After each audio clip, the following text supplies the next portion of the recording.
ओम नमः शिवाय। राधे राधे। आइए सुनते हैं भौम प्रदोष व्रत कथा। इस कथा के सुनने से भगवान शिव और हनुमान जी की मिलेगी विशेष कृपा। आइए सुनते हैं भौम प्रदोष व्रत कथा। हर माह के शुक्ल और कृष्ण पक्ष की त्रयोदशी तिथि को प्रदोष तिथि का व्रत किया जाता है। प्रदोष व्रत की तिथि जब मंगलवार को आती है तब उसे भौम प्रदोष व्रत के नाम से जाना जाता है। भौम प्रदोष व्रत में कथा सुनना व कहना बहुत पुण्यदायी माना जाता है और इस कथा से पूजा भी पूरी होती है। मान्यता है कि भौम प्रदोष व्रत की कथा सुनने व कहने से भगवान शिव का आशीर्वाद प्राप्त होता है और जीवन के सभी कष्ट दूर होते हैं। आइए सुनते हैं भौम प्रदोष व्रत की कथा। सूत जी बोले, अब मैं मंगल त्रयोदशी प्रदोष व्रत का विधि विधान कहता हूँ। मंगलवार का दिन व्याधियों का नाशक है। इस व्रत में एक समय व्रती को गेहूं और गुड़ का भोजन करना चाहिए। इस व्रत के करने से मनुष्य सभी पापों व रोगों से मुक्त हो जाता है। इसमें किसी प्रकार का संशय नहीं है। अब मैं आपको उस बुढ़िया की कथा सुनाता हूँ जिसने यह व्रत किया वह मोक्ष को प्राप्त हुई।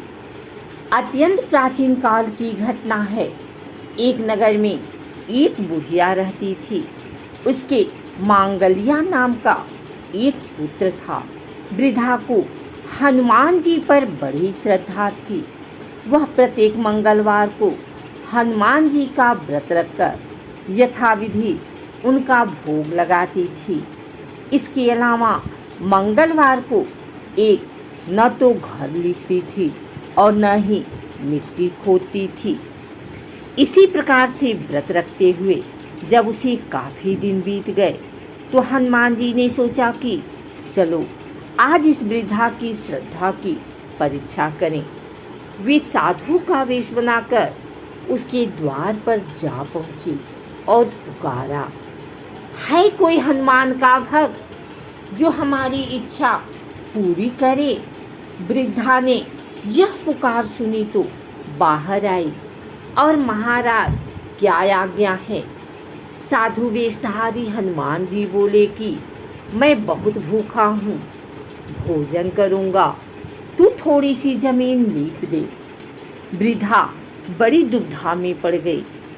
अंत में हाथ जोड़कर प्रार्थना की, हे महाराज, लीपने और मिट्टी खोदने के अतिरिक्त जो काम आप कहें वह मैं करने को तैयार हूँ।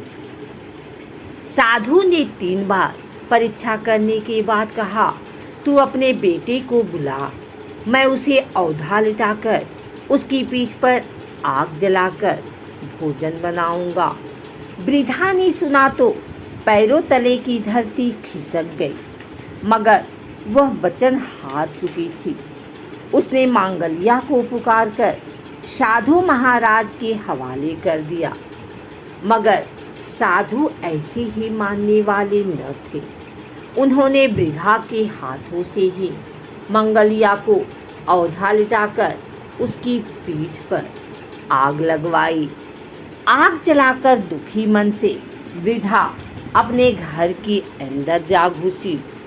साधु जब भोजन को बुलाकर कहा कि वह मंगलिया को पुकारे ताकि वह भी आकर भोग लगा ले, वृद्धा में आंसू भरकर कहने लगी कि अब उसका नाम लेकर मेरे हृदय को और न दुखाओ।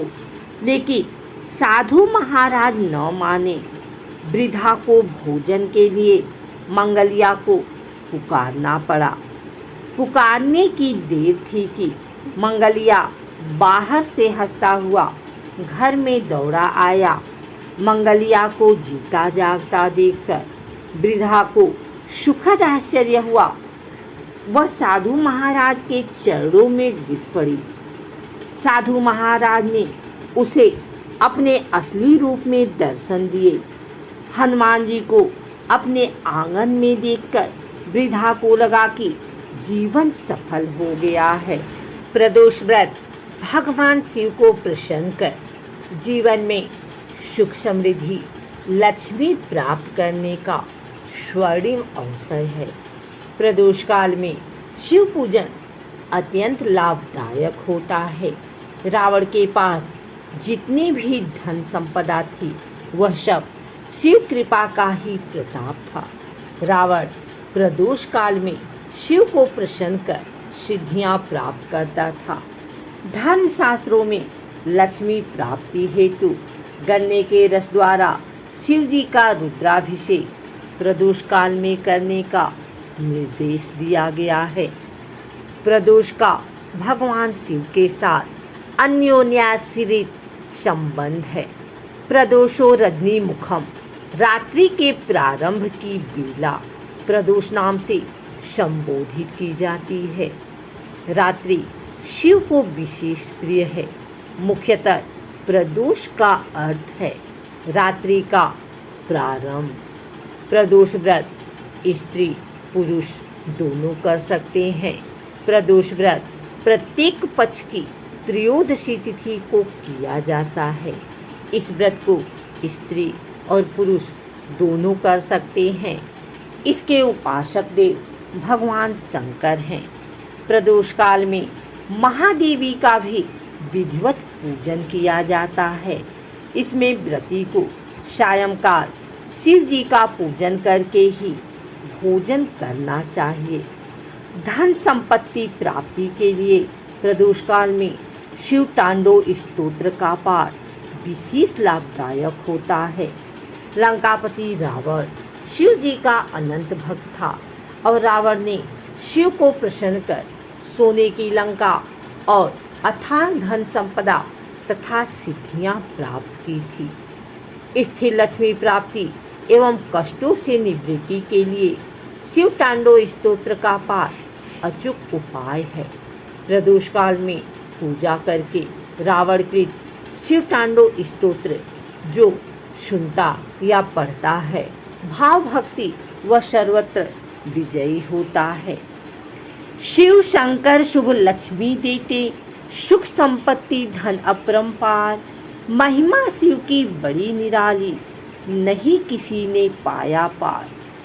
धर्मशास्त्रानुसार प्रदोष अथवा त्रयोदशी का व्रत मनुष्य को संतोषी एवं सुखी बनाता है। इस व्रत के पुण्य प्रभाव से सुहागन स्त्रियों का स्वभाव अटल रहता है। जो स्त्री पुरुष जिस कामना को लेकर इस व्रत को करते हैं उनकी सभी कामनाएं कैलाशपति शंकर पूरी करते हैं। सूत जी के कथनानुसार त्रयोदशी का व्रत करने वाले को 100 गौ दान करने का फल प्राप्त होता है। इस व्रत को जो विधि विधान और तन मन धन से करता है उसके सभी दुख दूर हो जाते हैं। प्रदोष व्रत का विधि विधान प्रातःकाल स्नान आदि से पवित्र होकर शिव स्मरण करते हुए निराहार रहें।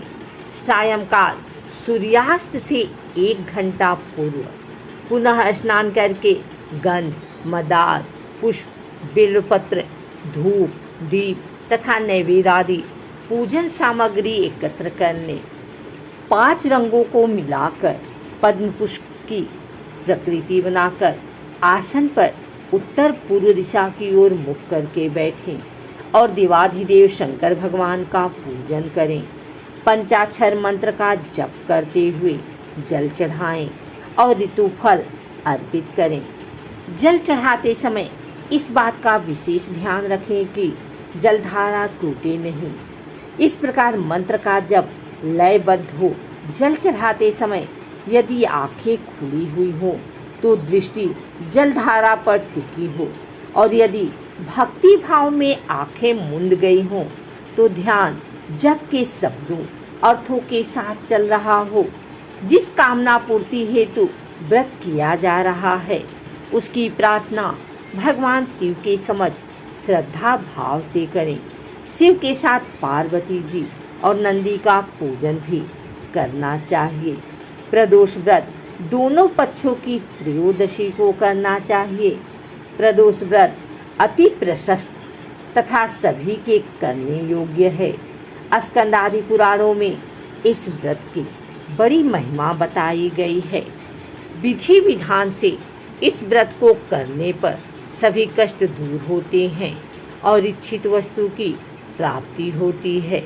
व्रत रखने वाले को 11 त्रयोदशी अथवा वर्ष भर की 26 त्रयोदशी के व्रत करने के उपरांत उद्यापन करना चाहिए। उद्यापन के एक दिन पहले घर में गणेश पूजन कर भजन कीर्तन नृत्य आदि रात्रि जागरण करें। दूसरे दिन सुबह शुद्ध होकर शिव पार्वती की प्रतिमा स्थापित कर उनका षोडशोपचार विधि से पूजन करें। ओम उमा सहिताय नमः शिवाय मंत्र बोलते हुए 108 बार खीर की अग्नि में आहुति दें। हवन के बाद किसी श्रेष्ठ ब्राह्मण या आचार्य को भोजन कराकर यथाशक्ति दान दक्षिणा देकर विदा करें। ऐसा करने वाला व्रती इस लोक में धन धान्य पुत्र पुत्री इत्यादि के सुख को भोग कर अंत में मोक्ष पा जाता है। अगर आपको हमारी वीडियो अच्छी लगी है तो इसे लाइक करें, कमेंट करें, शेयर करें। हमारे चैनल को सब्सक्राइब करके बेल नोटिफिकेशन ऑल पर सेट कर लें ताकि आगे आने वाली वीडियो सबसे पहले आप तक पहुंच सके। धन्यवाद।